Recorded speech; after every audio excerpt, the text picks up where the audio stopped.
amawulire kagenda kweterera nnyo ku bayimbi bano wammanga because I think basinze okukola amawulire weekend, but let's talk about Cindy. Sicho Cindy baali eggulu soli eggulu eno bwegyogerako nseka.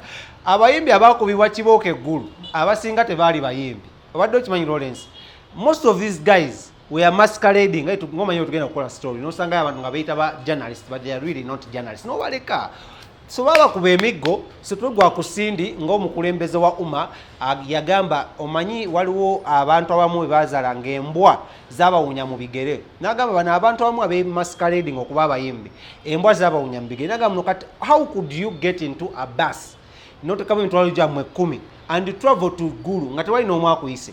First of all abantu abali eggulu list nagifunya.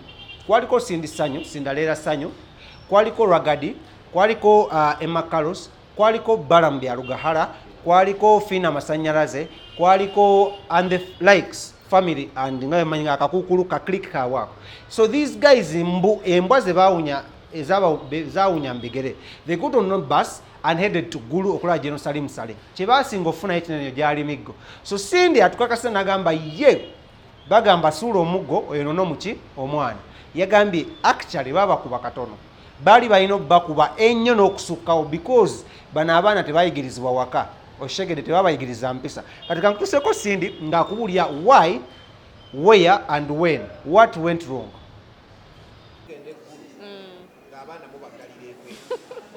Nedda si bwe kirimu mwawulidde kirala. Twagenze Gulu nga executive batuyise ogenda eggulu. Aba Operation Wealth Creation bayise the executive of Umma ogendayo. So ne tugendayo nze ne Fina ne Justin Bass kugamba Fina twabaddeyo, Victor Kamenyo, Big Eye, you know, like the whole team yabaddeyo. So lwatuse naffe twewunyiza nnyo okulaba ekibinja, you know, ekyaba artist ekibadde kigenzeyo tebabayise tetubasuubira ne tubasangayo eggulu. Ne bagamba omwabalabye mwatuse ku gate bagamba abakuuma ku gate ya Jeno ntino abo si bayimbi kituufu. Nedda bwe twatuuka Jeno yeebuuza nnyo nti baani abo nga naffe twewunyiza nnyo okuba nti our admin ye yabakwata n'abakuŋŋaanya n'abatwalewa eggulu nanga abasusimanyi kyeyabasuubiza naye nga yabakuŋŋaanya bonna our admin ne assistant we babakuŋŋaanya ne babatwala eggulu. So bwe twatuuka twagezaako okwogera nabo. General Kayanja in fact yayina obugumiikiriza bungi nange neewuunya nnyo kubanga w'amagye nga bwe mukimanyi. So yatuukayo n'ayogerako gye bali naga mukimye ekiwano ne bamuddamu nti balese fayiro zaabwe bakooye okulinda baagala obuyambi which is industry yonna bwetyo bweri. So Kayanja nabagamba kubanga mbadde sibasuubira mbadde nsaba mbawe ku transport muveewo mugende. Ne basooka ne bagaana ne batuyita nze ne bampita ne ŋŋendayo nze ne Balamu ne Ragadi kugamba ne ba elders aba industry ne tugenda ne twogera gye bali gezaako okwogera nabo nti munange this is not how you approach this situation. Neyongereyo nga tugezaako bagamba nti this is not how you approach this situation. Nengezaako okwogera gye bali naye nga balaga nti no bo tebawagira ffe as an association eya Umma. Ne bagamba nti ffe tetuboogerera so they don't want us to represent them or speak for them. So Kayanja n'atuuza ku bbali n'atugamba nti ye nga yasazeewo nti abaana ayagala bawa transport baddeyo e Kampala. Kati nze nendowooza it's a really good idea, it's fine kola ekyo nga manyi bagenda kuvaawo. So the ministry ne baorganizing a transport ne babawa ne bafuelinga emmotoka zaabwe ne bagamba kale muddeyo ne bazikwata sente ne bafuluma ne bagenda.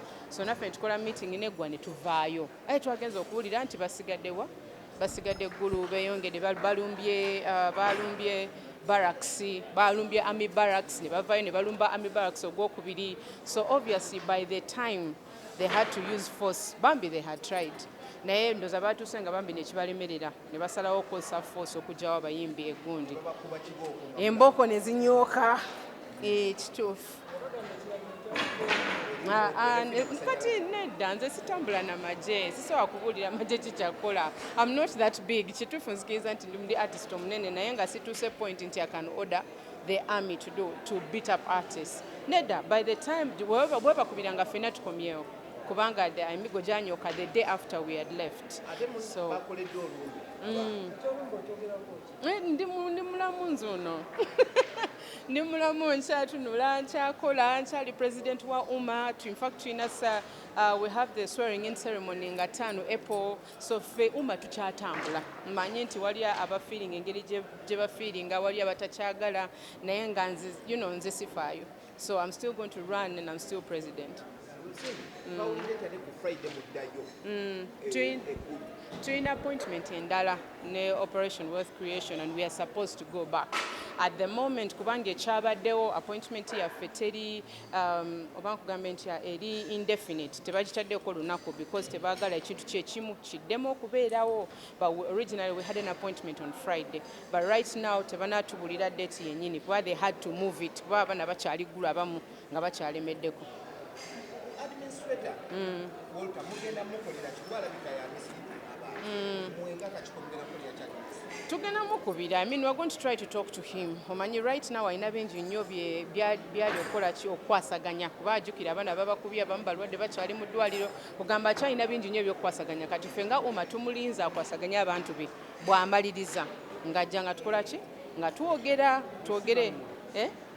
no ye kenyini yagamba si baffe bwe twali eggulu njaga mwena mukimanyi nina ne video gye nabaweereza ku group eya WhatsApp ey'abayimbi ngambalaga nti omu ku bo ng'agamba nti ffe kana akakiiko si ke twagala okukola nabo, twagala kukola akakiiko akaffe nti bo baagala kulonda omuntu owaabo agenda okukola ki okurepresenting, and yet UMA already erina akakiiko. So mbadde sobola kwesiba ku bantu nga banneeganye, so njagala amalirize n'abantu be bwe bamaliriza ng'ajja nga twogera, if we can find a common ground kiriya, if we can't ng'akola ekikye nga naffe tukola ekyaffe.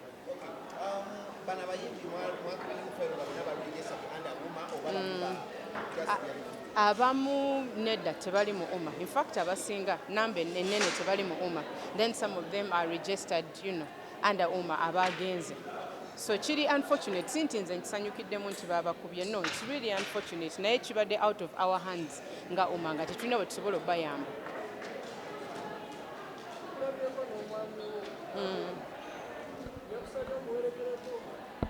Mami talina kunsaba muwerekerako, mba njagala okujja omuwerekerako. Ate firimu gye yakoze Okalyadda nze executive producer, so basically it's a project gye tukoze ffenna.